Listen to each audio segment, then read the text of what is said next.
Mary కూర్చొని ప్రార్థన చేసుకుంటుంది. అంతలో ఒక మహా వెలుగు ఆమెపై ప్రసరిస్తుంది. మేరీ భయంతో వణుకుతూ ఆ వెలుగు వైపు చూస్తుంది. కొంచెం సేపు తర్వాత గాబ్రియేలు దూత ప్రత్యక్షమవుతుంది. మరియా, భయపడకుము, స్త్రీలలో నీవు ధన్యురాలివి, నీవు గర్భము దాల్చి ఒక కుమారుని కనెదవు. నేను పురుషుని ఎరగని దానను, ఇది ఎలా సాధ్యము? పరిశుద్ధాత్మ నిన్ను కమ్ముకొనును, నీవు గర్భవతి అయి కుమారుని కందువు, నీకు శుభమవునుగాక. యోసేపు.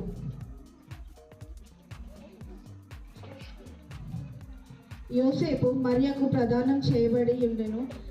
మరియ గర్భవతి అని ఎరిగి ఆమెను విడిచిపెట్టవలనని యోచించుచుండగా యోసేపు తీవ్రంగా మదనపడుచు అటు ఇటు తిరుగుచుండెను.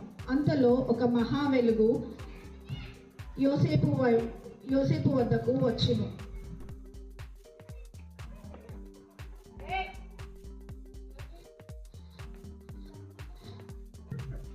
యోసేపు, భయపడకుము, మరియ పరిశుద్ధురాలు, ఆమె పరిశుద్ధాత్మ వలన గర్భవతి అయినది, ఆమెని స్వీకరించుము.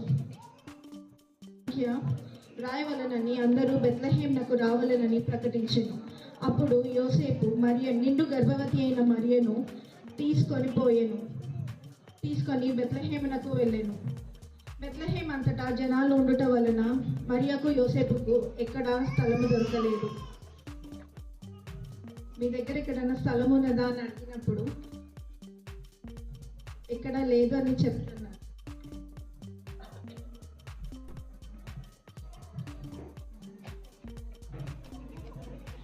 స్థలము దొరకకపోవడంతో అచ్చట ఒక పశువుల పాకలో వారు వెళ్ళింది.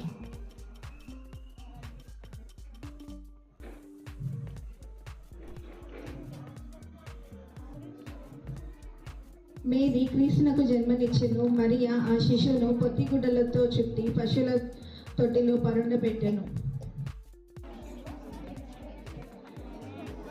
కొందరు గొల్లలు తమ మందను కాయచు చలి కాచుకొనుచుండిరి.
గొల్లలు చలి కాపుకుంటుండగా అప్పుడు ఒక గొప్ప వెలుగు వారిపై వచ్చింది. వారు వణుకుచు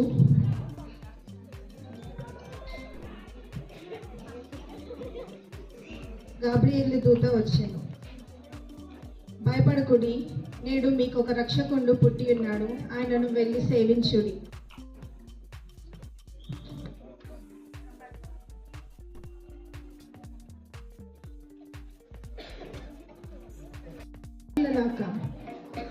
సింహాసనమందు హేరోదు రాజు కూర్చొని ఉండెను. అప్పుడు జ్ఞానులు వాళ్ళ దగ్గరికి వచ్చును.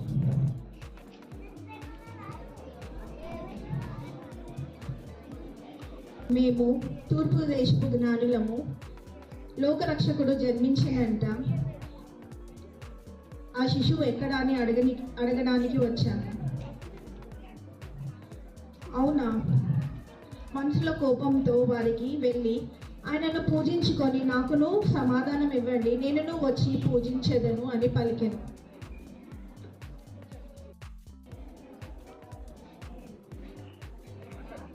నేను కాక వేరే రాజు పుట్టాడు జన్మించడం ఇది కళ.